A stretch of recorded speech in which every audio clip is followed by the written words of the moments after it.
Hello, আশা করি সবাই ভালো আছেন। আজকে কথা বলবো আদালত ও একটি মেয়ে ওয়েব সিরিজ নিয়ে। শুরুতে আমি বলে রাখি যে আদালত ও একটি মেয়ে নামে কিন্তু একটা সিনেমা রয়েছে, যেটা পরিচালনা করেছেন তপন সিনহা। এবং সেই সিনেমাটা মূলত পুরস্কার পাওয়া একটা সিনেমা।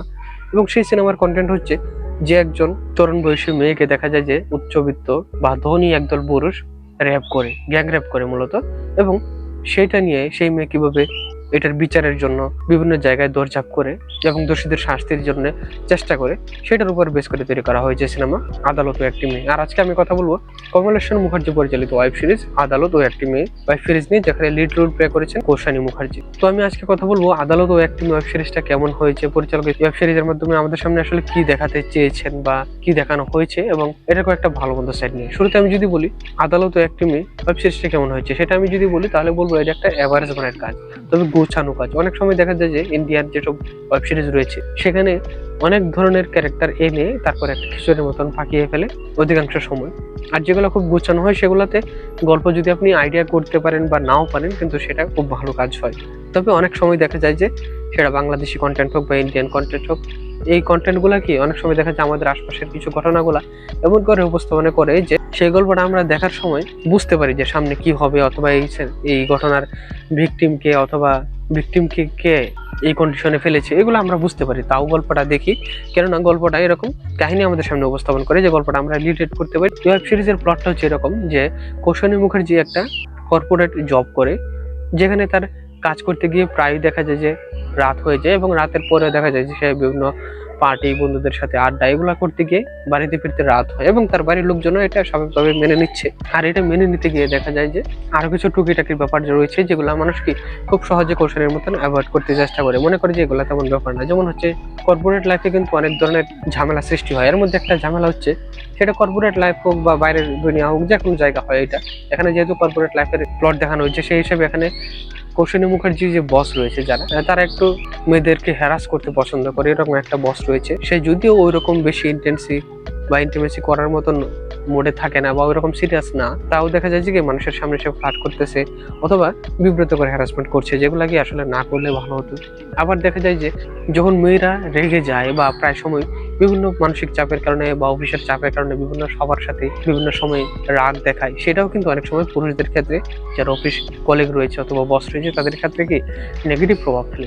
সেই রকম একটা পরিবেশে জব করার সময় সে কিভাবে তার বসের দৃষ্টির মধ্যে নেগেটিভ ভাবে পড়ে, এবং এইটারই ধারাবাহিকতায় একসময় সে র্যাপ হয়, এবং সেই র্যাপের বিচার চাইতে গিয়ে সে বিভিন্ন ধরনের চ্যালেঞ্জ ফেস করে। যেমন সে পুলিশের কাছ থেকে এক ধরনের চ্যালেঞ্জ ফেস করে যে পুলিশ এই মামলাটা নিবে কিনা, অথবা পরে দেখা যায় যে কে আসলে রেপ করেছে। এটা তো আসলে সে পুরোপুরি দেখতে পারেনি বিভিন্ন কারণে। তাছাড়া যে রেপ করেছে সে মুখোশ পরা ছিল বা বিভিন্ন কারণে সে দেখতে পারে না। সুতরাং তাহলে তার কয়েকটা বস রয়েছে, তাহলে সে কোন বসকে দায়ী করবে? আর যদি দায়ী করে, তাহলে কি শেষ পর্যন্ত সে যে দোষী তাকে কি বিচারের আওতায় আনতে পারবে, নাকি আদালতে এইসব মামলা করতে করতে বিচার পাওয়ার যে আকাঙ্ক্ষা সেটাই শেষ হয়ে যাবে? আর যদি বিচার পায়, তাহলে কি রকম বিচার হবে, বা তারে আসলে কিভাবে এরকম পরিবেশে নিয়ে যাওয়া হয়েছিল, এটার উপরে আসলে মূলত বেশ করে তৈরি করা হয়েছে। অনেকগুলা সাইড এটার মধ্যে দেখানো হয়েছে। গল্পটা আমি আসলে সহজভাবে বলে হচ্ছে, কিন্তু গল্পটা আসলে কিছুটা গল্প সিরিয়ালও দেখানো হয়েছে, আর কিছু গল্প দেখানো হয়েছে ফ্ল্যাশব্যাক আকারে। এটা মূলত থ্রিলার আকারে দেখানো হয়েছে। তবে আপনারা যারা ভালো ভালো থ্রিলার দেখেন বা রেগুলার থ্রিলার সিনেমা দেখতে পছন্দ করেন, তারা ওয়েব সিরিজটা দেখার সময় সহজেই বুঝতে পারবেন যে আসলে কে রিয়েল ভাবে কৌশানীকে এই ওয়েব সিরিজের মধ্যে র্যাপ করেছে। কারণ এরকম একটা আইডিয়া হয়ে যায় নর্মালি যারা ভালো ভালো থ্রিলার দেখে বা রেগুলার দেখে তাদের জন্য। আমার কাছে মনে হচ্ছে যে আমি এটা আইডিয়া করতে পেরেছিলাম। এটাই হয় নর্মালি এভারেজ গল্পের গুলার মধ্যে, এগুলা মূলত দেখানো হয়েছে। আর এইটার জন্য মূলত কৌশানীকেই লিড রোল করতে দেখতে পাই আমরা। এবং এর সাথে সাথে রাহুল রয়েছে, যে বেশ কয়েকদিন আগে মারা গেল তালসারি সমুদ্রে ডুবে। এছাড়া আরো বেশ কিছু ক্যারেক্টার রয়েছে, সেগুলো অল্প অল্প প্রভাব ফেলে চরিত্রের মধ্যে। আর পরিচালক ওয়েব সিরিজটার মাধ্যমে আমাদের মূলত এটা দেখাতে চেয়েছেন যে আমরা যে কর্পোরেট লাইফের জাঁকজমক দেখি, অথবা আমাদের সমাজের কি বিভিন্ন কিছু করতে দেখি, তাদেরকে আর্নিং মানুষ হিসেবে চায় যে তারা ক্ষমতায় আসুক, অথবা তারা আমাদের সমাজে একটা ইকোনমিক সাইডে অবদান রাখুক। কিন্তু তারা যখন কর্পোরেট লাইফে যায়, চাকরির জবে যায়, তখন দেখা যায় তাদেরকে তাদের অফিসের মধ্যে বিভিন্নভাবে হ্যারাসমেন্ট করা হয়, যেটা তাদের মানসিকভাবে চাপে ফেলে।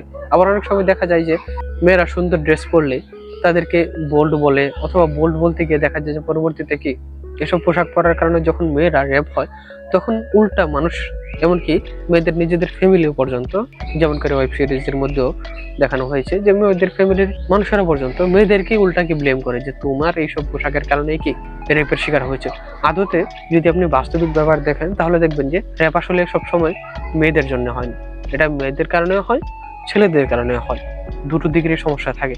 তবে অধিকাংশ সময় দেখা যায় যে কি এগুলার সঠিক আসলে তদন্তই করা হয় না, আর তদন্ত করলে সঠিকভাবে এদেরকে বিচার করা হয় না। যদি সঠিকভাবে বিচার করা হতো তাহলে কিন্তু এই হ্যারাসমেন্ট রেপ এগুলো কমে যেত। যেমন তপস্বী পান্নু কয়েকদিন আগে একটা সিনেমা করেছে যেটার নাম হচ্ছে আশি।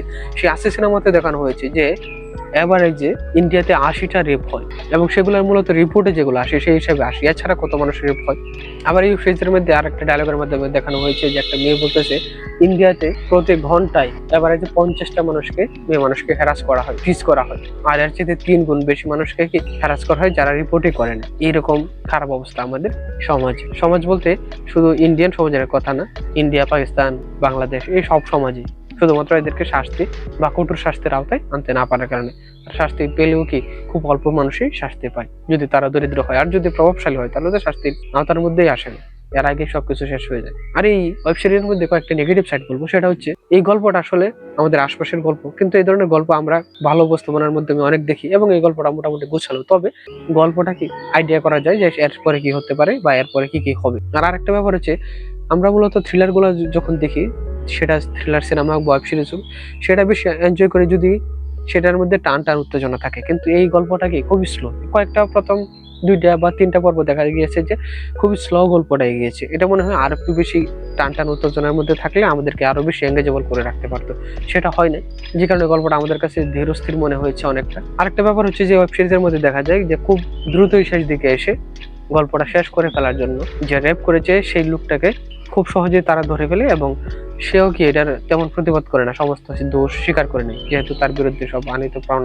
প্রমাণগুলা কি অধিকাংশ কোর্টে নিয়ে আসা হয়েছে। কিন্তু এটার জন্য তো সে, অর্থাৎ যে রেপ করেছে সেই লোকটা তো আরো ভালো টেকনিক খাটাতে পারতো, বা দোষ স্বীকার না করে বরং সে আরো বিভিন্ন চ্যালেঞ্জ দিতে পারতো যে না আমি এটা করি নাই, বা এরকম কিছু হতে পারতো। কিন্তু সেরকম কিছু দেখানো হয় না, জাস্ট গল্পটা শেষ করে দিবে। এই জন্য কি যে রেপ করেছে তার মুখ দিয়ে খুব সহজেই একদিনের মধ্যেই সবকিছু স্বীকার করে নেওয়ার মতন আমরা অবস্থা দেখি। সেটা আসলে কি আর একটু সময় নিয়ে বা তার মেন্টালিটির মধ্যে আরো কি কি চলছিল, খেলা করছিল, এগুলো আর একটু দেখালে ভালো হতো, আমার কাছে এমন মনে হয়। তো সব মিলিয়ে বলবো যে এটা একটা অ্যাভারেজ কাজ। এই ছিল আমার ওপিনিয়ন। আর আপনারা যারা ইতিমধ্যে ওই ওয়েব সিরিজটা দেখে ফেলেছেন, যারা আমার সাথে এগ্রি করেন কিনা বা ডিসএগ্রি করেন কিনা সেটা কমেন্টে জানাতে পারেন, এবং নতুন নতুন সিনেমা ওয়েব সিরিজ এগুলোর রিভিউ আপডেট পেতে আমাদের সাথে থাকুন। আজকে তাহলে পর্যন্ত, সবাইকে ধন্যবাদ।